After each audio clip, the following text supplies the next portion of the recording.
disagree with you, Doug. Yeah, we might not be here. Send him.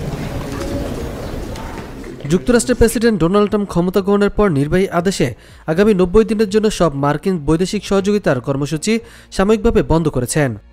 তবে এই অবস্থায় বাংলাদেশে আশ্রয় নেওয়া রোহিঙ্গাদের জন্য সহযোগিতা অব্যাহত থাকবে বলে জানিয়েছেন প্রধান উপদেষ্টার প্রেস সচিব শফিকুল আলম। সন্ধ্যায় রাজধানী ফরেন সার্ভিস একাডেমির মিলনায়তনে এক ব্রিফিংয়ে এইসব তথ্য জানান। প্রেস সচিব বলেন, রোহিঙ্গাদের জন্য সাহায্য আমেরিকা বন্ধ করছে না। এই জন্য প্রধান উপদেষ্টা মার্কিন প্রেসিডেন্ট ডোনাল্ড ট্রাম্পকে ধন্যবাদ জানিয়েছেন। শফিকুল আলম বলেন, রোহিঙ্গা ইস্যুতে সরকার এবছর বড় আকারে আন্তর্জাতিক সম্মেলন করবে। এতে 110টি দেশ অংশ নেবে। রোহিঙ্গা ইস্যুতে আয়োজিত সম্মেলনের সহ আয়োজক জাতিসংঘ। রাখাইন প্রদেশে একটা বড় রকমের মানবিক বিপর্যয় হয়েছে।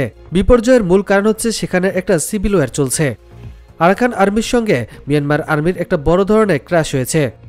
সেটার কারণে আরও 70,000 রোহিঙ্গা বাংলাদেশে এসেছে। গত বছর জানুয়ারি থেকে এই পর্যন্ত 70,000 রোহিঙ্গা এসেছে। প্রধান উপদেষ্টার প্রেস সচিব অপূর্ব জাহাঙ্গীর জানান, প্রেসিডেন্ট ডোনাল্ড ট্রাম্প দায়িত্ব নেওয়ার পর 90 দিনের জন্য বিদেশি সহযোগিতা স্থগিত করেছে। রোহিঙ্গাদের পুষ্টি ও খাদ্য সহায়তা কর্মসূচি অর্থায়ন ওই নির্বাহী আদেশের অন্তর্ভুক্ত থাকবে না। এর জন্য প্রধান উপদেষ্টা ট্রাম্পকে ধন্যবাদ জানিয়েছেন। এই সহায়তা অব্যাহত থাকবে।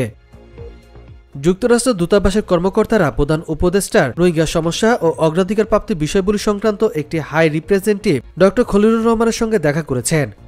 তখন এই ধন্যবাদ বার্তা তাদেরকে জানিয়েছেন। তাছাড়া প্রধান উপদেষ্টা প্রেস উইং এ বিষয়ে গণমাধ্যমে একটি বার্তা পাঠিয়েছে।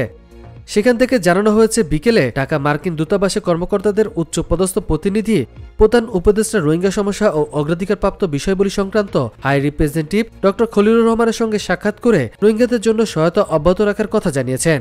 এই জন্য প্রধান উপদেষ্টা মার্কিন প্রেসিডেন্ট ডোনাল্ড ট্রাম্পকে আন্তরিক ধন্যবাদ জানিয়েছেন।